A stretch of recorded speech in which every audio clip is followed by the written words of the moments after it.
Aang had it easy. Let me explain why. Also, heavy spoilers for The Legacy of Yang Chen if you haven't read it yet. Enough money could heal any wound. The boy inhaled sharply through his nose and his stomach caved in on itself. Kavik dove at Yang Chen, meaning to tackle her and his sign to the ground. He hadn't made it a single step before knowing he doomed her, pulling her attention toward himself when she should have been paying attention to the threat. Had it been Thapa, or even Kalian standing on the hill, she would have reacted like lightning.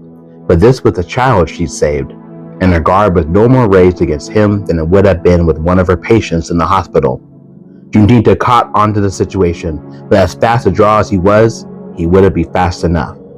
The Avatar wasn't out of companions, though. Nujian rounded in Raite, throwing his shaggy mask between his airbender and the danger. Kavik heard the pop-pop drum beat of the unanimity technique, but there was no explosion that followed. No fire, only a muffled woof. Nujian's long, woolly curls fluttered as if taken by a breeze. And then suddenly, more bursts, rapid, too many, a shriek that could have been Raite or Yang Chen or even Junjita. Kavik collided with the Avatar and they fell to the grass, dragging Heisen with them. Kavik immediately left off Yang Chen and scrambled around to the other side of Nujian. Raite lay face up, his lifeless eyes exposed to the sky. A single, small wound in the middle of his forehead, no bigger than the punch mark of an awl, trickled blood over his skin, as if the pressure of his technique had failed to project past his skull and sought a channel of escape. Nujian groaned. His forelegs dropped to their knees, then his rear legs, and finally his middle, a felled forest. The great beast shuddered, closed his eyes, and was still. A lot of people talk and criticize Aang's no-kill rule. And from reading both the Yang Chen novels and both the Kyoshi novels, I've come to realize that Aang pretty much had the luxury of finding another way. Think about it. By the time Aang comes back on the scene when it comes to the 100-Year War, basically everyone is already on his side. The other two nations know who the enemy is and they want to stop them. They may sometimes disagree on how that's supposed to happen, but it allows Aang to amass a large following of people who are ready to do their part so he can focus on the big bad evil guy. But with Yang Chen, Kyoshi, Karuk, Zito, Korra, and even from what I've heard so far of the Avatar Roku novels, they don't have that luxury. All these other avatars, and yes, that includes Korra, have to deal with the idea of actually keeping balance. Every choice they make is being scrutinized and being compared against the idea of whether or not they are being biased to one person or the other. This is actually perfectly shown when it comes to the Northern Water Tribe and the Southern Water Tribe Civil War, in which Korra is told by multiple parties that she needs to remain neutral. And yet the leaders of this war are literally her family members. But with Aang, it's pretty simple. Fire Nation bad. Fire Lord a tyrant. Stop Fire Lord.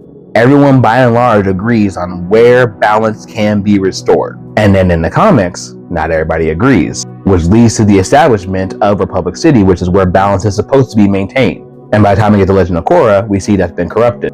And then Korra, who is not a politician, who is very headstrong, who takes everything like a hammer, who was also raised in isolation, is expected to maintain the peace among political corruption. Every other avatar besides Aang had to understand how to keep balance between the four nations and the spirits.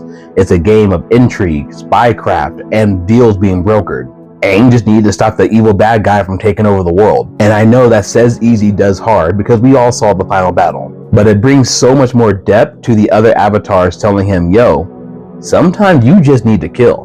Going into this book, I knew Nujian was going to die. But when I got to his death scene, it just felt hollow. Because this kid is taking a shot at the Avatar because that's just the world he lives in. As one of two combustion benders basically alive, he knows he's valuable. Which means all the pain and hell he's been through would mean something.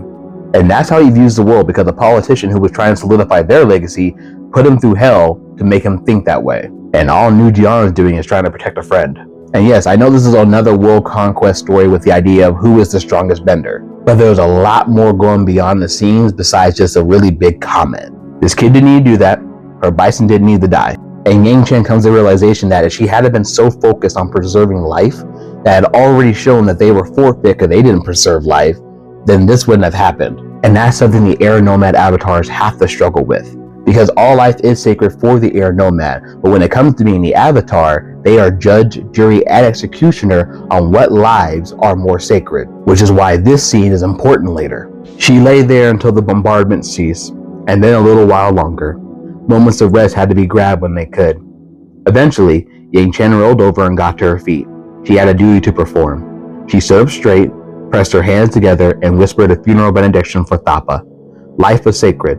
The loss of it had to be recognized. She would never stop believing that. And let's not even bring up the fact that I would argue that taking someone's bending away is a form of death, because we see that in season 1 of Legend of Korra and how the benders react when Amon takes away their bending. We also see that in how Yakone acts after Aang took away his bending. So I say this again, when we see something like this, we need to really think about what this could actually mean. Because yes, Legend of Korra, the TV show in itself, does have some valid critiques. But most of y'all have only seen the shows and haven't done any other research. This right here is not the nail in the coffin to prove that Korra is the worst Avatar ever. Because how the world views the Avatar is very important. This is what it actually means to be the Avatar. I don't think it's fair, Chasey said out of the blue. Avatarhood. Never seemed fair to me. Yang Chen had heard this complaint countless times in every life she could remember. Whispers from envious students at bending schools, the stunned reactions of sages who had never entered the spirit world.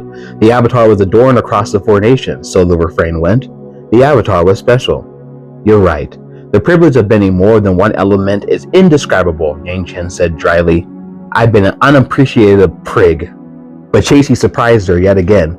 Oh no, you mistake me. It's not fair in the other direction, to you and your predecessors. The injustice you face is simply awful. The older woman wrinkled her nose. Some carnival show of politics like the Platinum Affair happens, and history declares it's the fault of a child who had no choice in their anointing?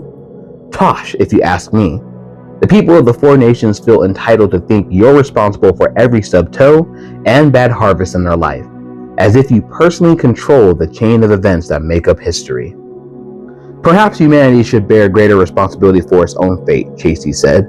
I've always believed in bettering my position, and that the burden to do so is mine alone. I'd wager that if the Avatar didn't exist, we ordinary mortals would act less foolishly.